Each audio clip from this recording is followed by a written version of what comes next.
정부가 국민연금 제도를 현재보다 조금 더 내고 조금 더 받는 구조로 개편하는 방안을 내놓았습니다. 현재 9%인 국민연금 보험료율을 12에서 13%로 올려 조금 더 내게 하는 대신 소득 대체율을 40%까지 낮추지 않고 45에서 50%로 올려 노후 소득을 좀 더 높여주는 방안입니다. 택시업계의 완강한 반발에 카카오가 다음 주 월요일로 예정한 카풀 정식 서비스 개시 시점을 잠정적으로 연기했습니다. 미래 먹거리 발굴을 위해 카풀 등 공유 경제를 활성화하겠다고 천명했던 정부의 계획에도 제동이 걸렸습니다. 서울중앙지검 특수 2부가 어제 인천 연수구 삼성바이오로직스 본사 회계부서에 검사와 수사관을 보내 회계 관련 장부 등을 확보했습니다. 분식회계의 배경으로 의심받는 삼성물산, 그리고 분식회계 의혹의 중심에 있는 자회사 삼성바이오로에피스도 수사 대상에 포함됐습니다. 산업은행이 한국GM에 출자하기로 약속한 8천여억 원 중 남은 4,045억 원을 연내 출자하기로 했습니다.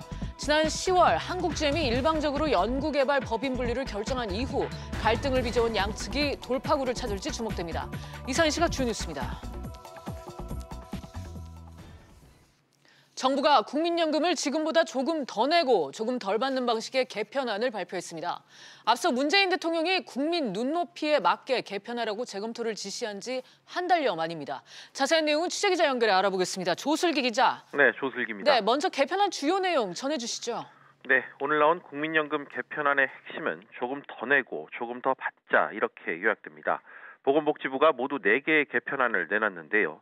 먼저 일하는 받는 돈, 그러니까 소득 대체율 40%를 현재와 같은 수준으로 유지하는 방안입니다. 이 안은 이 소득 대체율 40%와 내는 돈인 보험료율 9%는 현재대로 유지하고 대신 기초연금을 오는 2022년 이후 40만 원으로 올리는 방안입니다. 3안은 소득 대체율을 45%까지 올리고 보험료율도 점진적으로 12%까지 올리는 겁니다. 4안은 이보다 인상폭이 더 높은데요. 소득 대체율과 보험료율을 각각 50%, 13%까지 올리는 방안입니다. 네, 여기에 국민연금 지급 보장을 명문화하는 내용도 포함이 됐다고요? 네, 국민연금에 대한 불신을 없애고 신뢰를 높이기 위한 조치인데요. 복지부는 국민연금 지급을 국가가 보장한다는 문구를 넣는 방향으로 법 개정을 추진하기로 했습니다. 또 사업 중단이나 실직 등으로 보험료 납부가 어려운 지역가입자에게 국민연금 보험료의 50%를 지원해주는 사업을 신설하는 방안도 추진됩니다. 복지부는 이들에 대한 국민연금 보험료 50% 지원 사업으로 350만여 명의 지역가입자가 혜택을 입게 될 것으로 전망했습니다. 아울러 자녀를 출산한 가입자들에게 주는 출산 크레딧 제도도 첫째 자녀로 확대했는데요. 기존엔 둘째 자녀부터 가입 기간을 12개월 더해주고 셋째 자녀부터 자녀 1인당 18개월을 추가해 최대 50개월까지 인정하던 것에서 첫째 자녀 6개월을 새롭게 포함하기로 했습니다. 이번에 발표된 개편안은 국민연금 심의위원회와 국무위원회를 거쳐 이달 말 국회에 제출될 예정입니다. 지금까지 SBS CNBC 조슬기입니다. 이번 국민연금 제도 개편안에 대해서 전문가와 함께 얘기 나눠보도록 하겠습니다. 최진봉 성공회대 교수 나오셨습니다. 교수님 어서 오세요. 안녕하세요. 네, 문재인 대통령이 이제 전면 재검토를 지시한 게 한 달 정도가 됐고요. 이제 네. 국민의 눈높이에 맞춰라 이렇게 따끔한 말도 꺼냈었는데 네. 이번 개편안 국민의 의견이 수렴이 됐다고 보십니까? 그렇게 볼 수 있죠. 왜냐하면 지난번에 대통령이 지적했던 부분은 그거예요. 더 많이 내는데 받는 건 똑같다. 네. 그럼 말이 안 되는 거 아니냐. 국민들이 과연 이걸 받아들일 수 있겠냐 하는 부분에 대한 지적이 있었거든요. 근데 오늘 발표된 4개 안을 보면 현행 유지는 그대로 가되 다른 이제 2개 안은 뭐가 있냐면 만약에 이 보험료를 올리게 되면 소득 대체율도 올라가게 되는, 그러니까 네. 두 가지가 함께 올라가게 되는 거예요. 그러니까 국민들 입장에서는 내가 낸 만큼 돌려받을 수 있다고 하는 보장이 돼야 국민연금에 더 매력을 느끼지 않겠습니까?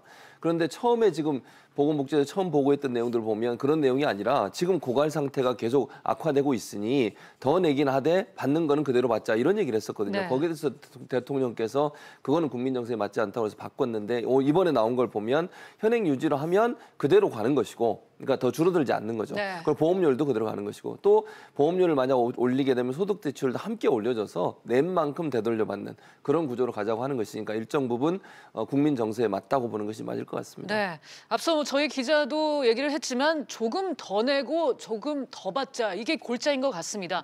얼마 전에 이제 김현명 청와대 사회수석 새로 이제 임명된 사회수석인데 이 김현명 사회수석이 교수 시절에 이 국민연금 전문가로서 맞습니다. 잘 알려져 있었는데 그렇죠. 이 김현명 사회수석의 이런 의중이라든가 평소의 소신이 반영이 됐다고 저는 보십니까? 그렇게 봐요. 왜냐하면 연금 전문가로 알려져 있었고 네. 뭐 국민연금이나 공무원 연금 관련된 연금 전문가이기 때문에 이번에 연금 설계를 하는데도 김현명 수석의 역할이나 또는 뭐 의견들이 많이 포함됐을 가능성이 있다고 봐요. 또 김현명 수석이 계속 그런 얘기를 했었어요. 본인이 평소에 연금에 대해서 얘기할 때도 낸 만큼 돌려받을 수 있게 해야 된다. 네. 그러니까 가입자에게 유리한 쪽으로 계속 주장을 했었고 그런 어떤 그 제도가 필요하다고 주장을 했기 때문에 이번에 이런 결과들도 김현명 수석의 입김이 일정 부분 작용했을 가능성이 있다고 보여집니다. 네, 계속해서 이 돈 얼마를 내고 또 얼마를 받아야 되느냐 이거에 관련해서 이제 논란이 있었는데 이번에 4가지 안이 나왔어요. 어떻게 그렇습니다. 평가하십니까? 일단 뭐 그 전체적으로 보면 이란 같은 게 현행 유지하는 거잖아요. 네. 소득 대체율도 40%로 계속 유지하겠다.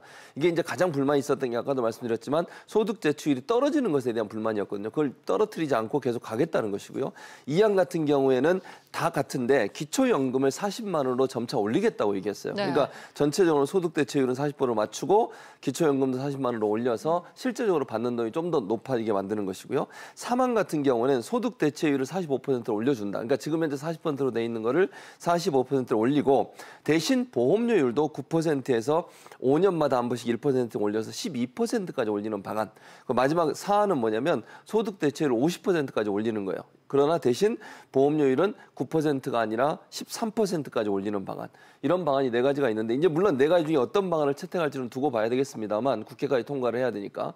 그러나 이제 기본적으로 보면 더 많이 내면 더 많이 받는다는 구조. 네. 그리고 현행대로 가더라도 절대로 받는 게 적어지지 않는다는, 줄어들지 않는다고 하는 그런 내용, 이런 내용이기 때문에 국민연금에 가입하는 사람들 입장에서는 불안함들을 좀 떨칠 수 있는 그런 제도적 장치가 마련됐다고 볼 수 있을 것 같습니다.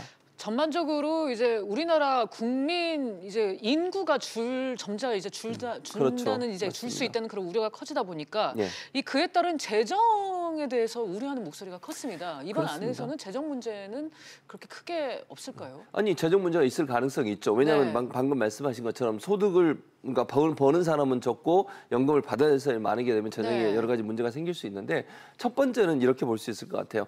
일단 소득이라고 하는 것이 지금보다는 더 늘어날 가능성이 있잖아요. 그러니까 일을 하는 사람은 줄어들 수 있지만 한 사람이 받는 소득은 점점점 늘어날 가능성이 있기 때문에 그 점은 1차적으로 컴프로마이즈 그러니까 부족한 부분을 채울 수 있는 하나의 동기가 될 수 있고 또 하나 이제 그걸 가장 불안해하는 사람들이 국민연금에 가입한 사람들인데 네. 오늘 발표된 내용들을 보면 국가가 책임지겠다 했어요. 직업 보증을 하겠다고 얘기를 했거든요. 물론 네. 이게 국가에 대한 부담일 수도 있지만 국민연금 가입한 사람들 입장에서는 아 내가 국민연금을 내면 언제 돌려받는 데는 문제가 없겠구나 하는 부분에 대한 어떤 안정감을 주기 때문에 국민연금 제도가 좀 더 안착될 수 있는 그런 기회가 된다는 점도 정부가 보증하는 그런 제도이기 때문에 일정 부분 긍정적으로 평가할 부분도 있다고 보여집니다. 네, 교수님 말씀대로 그동안 이게 국가가 국민연금을 지급 보장하지 않는 거에 대한 이제 국민들의 불안감이 있어서 이제 결국은 이제 명문화하기로 이번에 결정이 그렇습니다. 됐고요. 이 마지막으로 이제 하나만 더 짚어볼게요. 이번에 이제 개편안이 나왔으니까 이제 여야 의원들의 합의가 있어야지 이제 국회 통과도 가능할 텐데 그렇습니다. 맞습니다. 뭐 현재로서는 가능할까요? 어떻게 보십니까? 지금 현재로서는 뭐 물론 여야 간에 그 이견이 있을 수는 있죠. 그러나 네. 기본적으로 보면 지금 낸 안들은 국민연금 가입자한테는 유리하게 판단될 수 있어요. 네. 다만 이제 야당이 여러 가지 문제를 제기하는 방안은 아까 지적해 주셨던 그런 부분이거든요. 예산이 과연 받쳐줄 수 있을 네. 거냐. 또 국가가 만약 이걸 지급 보증을 하게 되면 이게 국가의 채무로 잡힐 가능성이 있거든요. 그러니까 국제 신행도나 국가를 국제 어떤 그 신용평가 회사들이 평가하는 과정에 있어서 국민연금을 국가가 지급 보증하는 순간 일정 부분 또 국가에 대한 부담이 될 수도 있다. 국가 재정의 부담이 될 수도 있다고 볼 수 있거든요. 네. 이런 부분들은 아마 야당이 강하게 질의를 하고 또 문제를 제기할 것 같습니다. 그러니까 정부 입장에서는 이 부분을 뭔가 좀 대책을 세워야 돼요. 과연 예산이 문제가 없을 것이냐, 예. 첫째는. 그러니까 지금 현재 돈이 들어오는 부분과 나가는 부분을 계산했을 때 이후에도 과연 경제적으로 문제가 없을 거냐 하는 부분 첫째고요. 두 번째는 정말 국가가 보증을 했을 때 이것이 국가 신인도라든지 국가의 경제 어떤 신인도가 떨어질 수 있는 요소로 작용할 수 있지 않을까 하는 부분에 대한 문제제기가 있을 거니까 이 부분을 이제 정부가 또는 보건복지가 어떻게 대응을 하고 또 대답을 마련하느냐에 따라서 이 국회 통과가 잘 됐지 안 됐지가 결정될 것으로 생각이 됩니다. 네. 오늘은 최진봉 교수와 함께 오늘 새로 나온 국민연금 개편안과 관련해서 자세하게 얘기 나눠봤습니다. 교수님 오늘 말씀 감사드립니다. 네, 감사합니다. 택시 업계의 반대로 카카오의 카풀 서비스 출시가 기약 없이 미뤄진 가운데 오늘 오전 당정이 중재안 마련에 나섰습니다. 카풀 서비스는 도입하되 대신 택시기사들의 산학금을 없애고 전면 월급제를 시행하는 타협안이 제시될 걸로 보입니다. 취재기자 연결해 알아보겠습니다. 박규준 기자. 네, 박규준입니다. 네, 카풀 정식 서비스가 보류된 지 하루 만에 당정 협의를 열었군요. 네, 그렇습니다. 오늘 오전 국회에서 이해찬 더불어민주당 대표와 김현미 국토교통부 장관 그리고 전현희 카풀택스 태스크포스 위원장이 당정 협의를 열고요. 여러 타협 방안에 대해서 논의를 했습니다. 특히 산학금 폐지와 카풀 서비스 시간 제한 등을 중심으로 의견을 나눈 것으로 알려져 있는데요. 민주당은 어제 택시기사가 수입의 일정액을 회사에 내는 산학금제를 없애고 월급제를 도입하는 내용의 택시발전법과 여객운수법 개정안을 발표한 바 있습니다. 당정 협의를 마친 뒤 전현희 위원장은 월급제가 사실상 도입되는 있지만 실질적으로 시행되지 못했다면서 월급제가 정착될 수 있도록 당정이 대책을 수립하기로 의견을 모았다고 말했습니다. 네, 지금 택시업계는 카풀의 전면 금지를 요구하고 있는데 이에 대해서는 어떤 입장입니까? 네, 카풀 도입 원천 폐지는 하지 않는 쪽으로 의견이 모아지는 것으로 보입니다. 이 전 의원은 카풀 도입을 절대 반대하는 택시업계 입장도 존중은 하지만 공유경제를 바라는 업계와 국민 입장도 존중해야 된다 이렇게 선을 그었는데요.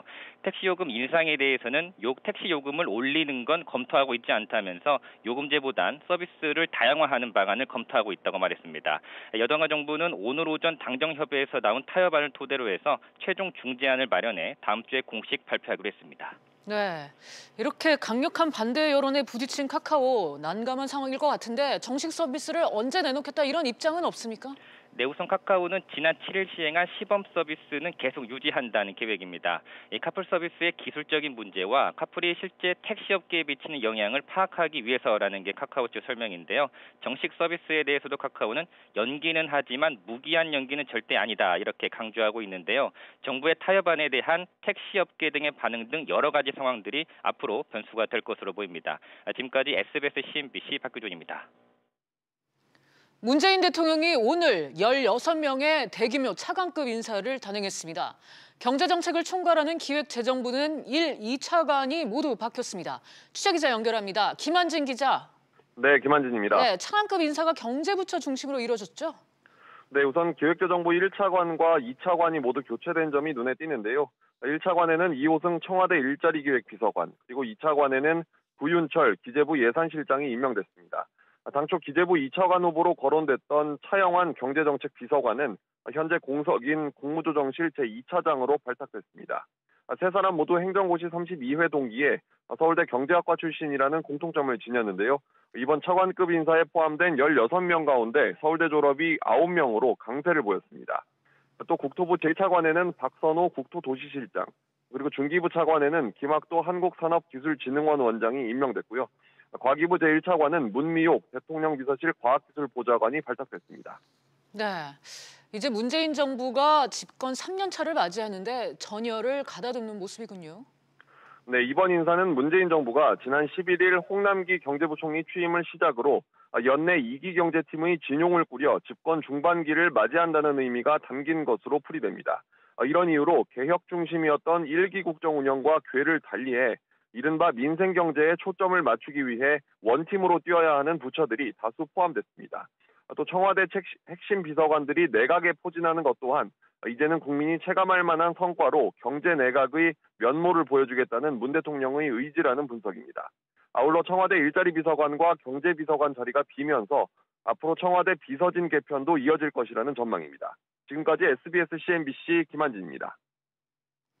한국은행이 최저임금 인상이 근로자와 기업에 미치는 영향을 분석한 보고서를 내놨습니다.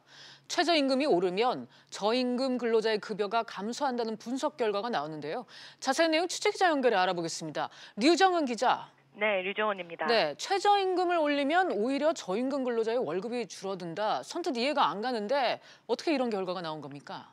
한국은행은 최저임금과 생산성 보고서를 통해 이 같은 분석 결과를 내놓은 건데요. 2010년부터 2016년까지 최저임금과 고용 형태별 근로 실태를 분석한 결과 최저임금이 오르면 최저임금 미만자와 영향자, 이른바 저임금 근로자 비율이 1.1%포인트 오르면서 월 평균 급여는 각각 12,000원, 10,000원 감소한다고 설명했습니다. 즉 최저임금 인상이 최저임금보다 적게 받는 저임금 근로자들에게는 오히려 월급이 줄어드는 부작용으로 돌아올 수 있다는 연구 결과로 해석됩니다. 그렇군요. 산업별로 구분해 보면 최저임금 인상 영향은 또 다르게 나타난다고요? 네, 그렇습니다. 한국은행은 최저임금 인상이 제조업 전체의 생산성을 개선할 수 있다면서도 업종별로 미치는 영향은 달랐다고 분석했습니다. 자동차, 식료품, 1차 금속, 섬유 제품 등의 업종에는 최저임금 인상이 생산성을 개선하는 효과로 나타났습니다. 반면 의복, 노피 제품 등의 제품 생산성은 가장 큰 폭으로 떨어졌고 가죽, 가방, 신발과 같은 비공업 분야에서는 생산성이 모두 마이너스로 나타났습니다. 이번 보고서는 2010년부터 2016년까지 나타난 최저임금 인상 효과를 분석한 것으로 최근 2년간의 인상 효과는 제외됐습니다. 이에 따라 한국은행은 올해와 내년 최저임금 인상이 큰 폭으로 이뤄져 이전과 다른 양상을 나타낼 가능성을 배제할 수 없다고 설명했습니다. 지금까지 SBS CNBC 류정훈입니다. 정부가 2022년까지 보건의료 분야에 일자리 5만 5천 개 창출을 추진합니다. 대통령 직속 일자리위원회는 고령화로 인한 의료 인력 수요가 증가함에 따라 취약계층 건강관리 등 새로운 일자리를 만들 계획이라고 밝혔습니다. 일자리위는 또 지자체에서 주도적으로 일자리를 창출하면 이를 뒷받침하는 지역 주도형 일자리 사업을 추진하기로 했습니다. 서울 집값이 5주째 떨어지고 있는 가운데 수도권 전역으로 하락세가 확산되고 있습니다. 부동산 114에 따르면 이번 주 서울 아파트 값은 지난주보다 0.02% 떨어지며 5주째 하락세를 이어갔고 신도시 0.02%, 경기 인천 집값도 0.01% 떨어졌습니다.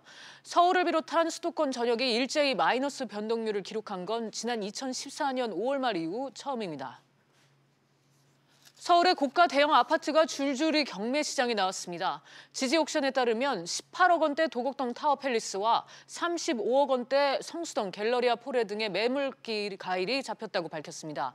서울의 주상복합 경매 물건은 지난 9월 8건에서 지난달에 19건으로 2배 늘었고 이는 자산가들조차 대출 규제에 따른 부담이 커지면서 매매 시장에서 처분되지 않은 물건이 경매 시장으로 넘어온 걸로 분석됩니다.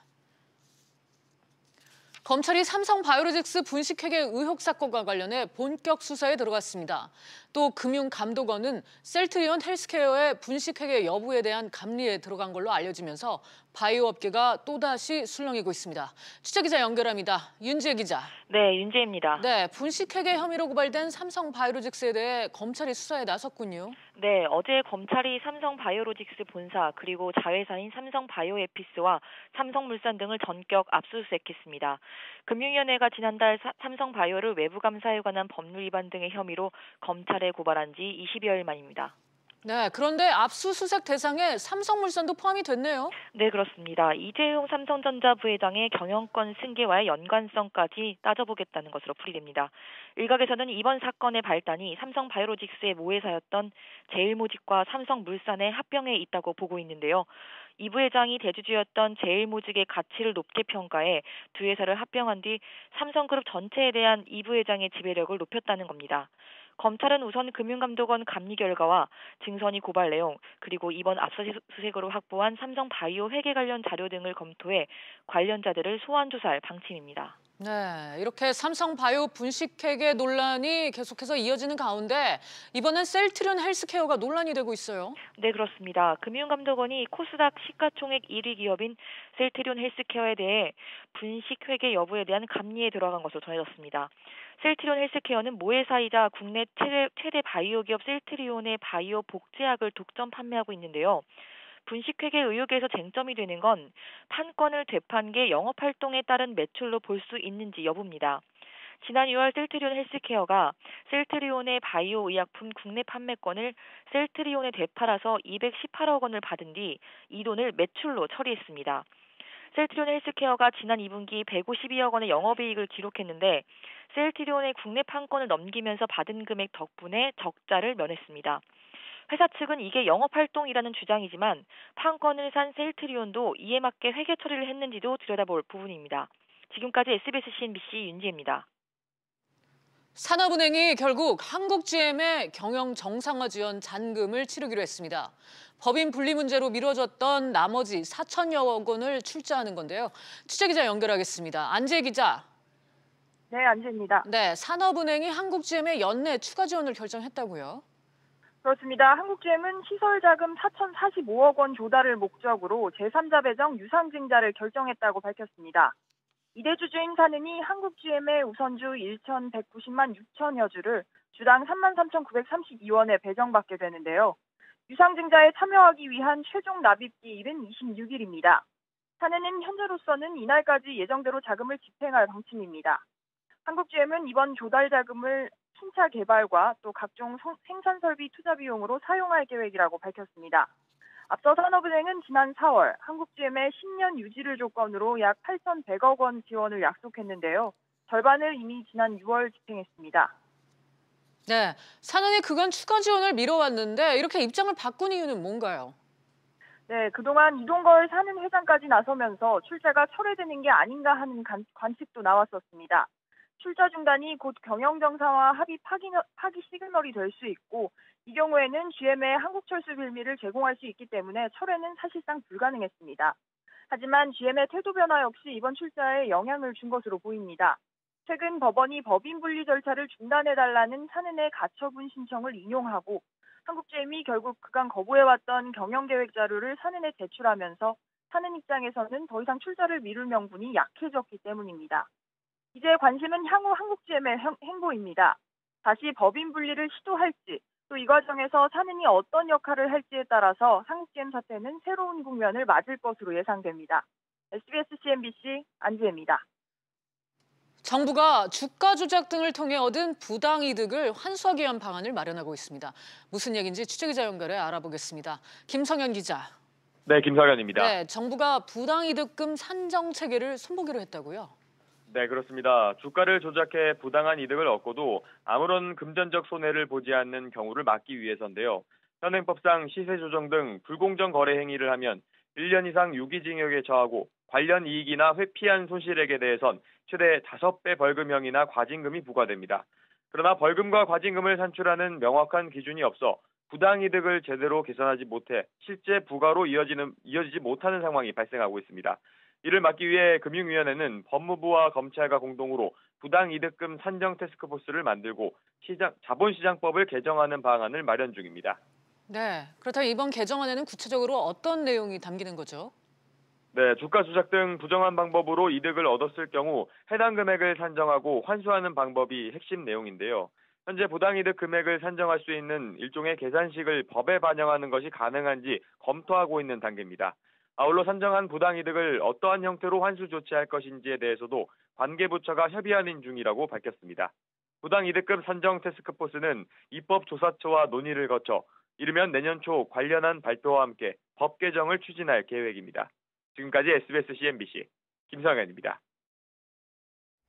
증시 상황 보실까요? 주요국 중앙은행들이 내년도 경기 전망을 좀 어둡게 지켜봤습니다. 이 영향으로 국내 증시 현재 하락폭을 키우고 있는 모습입니다. 코스피, 코스닥 모두 1%씩 넘게 빠졌는데요. 코스피는 2068포인트, 코스닥은 668포인트에서 거래되고 있습니다. 오늘 좀 주목해서 보셔야 할 종목들입니다. 우선 삼성전자, 지금 반도체 섹터에 대한 불황이 계속될 것으로 예고가 되면서 사상 처음으로 4만 원 선이 붕괴가 됐습니다. 현재 2.5% 하락세 3만 9천 원에 거래가 되고 있고요. 삼성바이오로직스와 삼성물산 같은 경우에도 이 검찰이 압수수색을 들어간다는 소식이 나오면서 4%, 2% 약세권에서 거래가 되고 있습니다. 마지막으로 셀트리온입니다. 셀트리온도 지금 분식회계 의혹과 관련을 해서 금감원 감리에 들어갔다는 소식이 나오면서 약세권에서 거래되고 있습니다. 지금까지 증시 상황이었습니다. 오늘 저희가 준비한 내용은 여기까지입니다. 시청해주신 여러분 고맙습니다.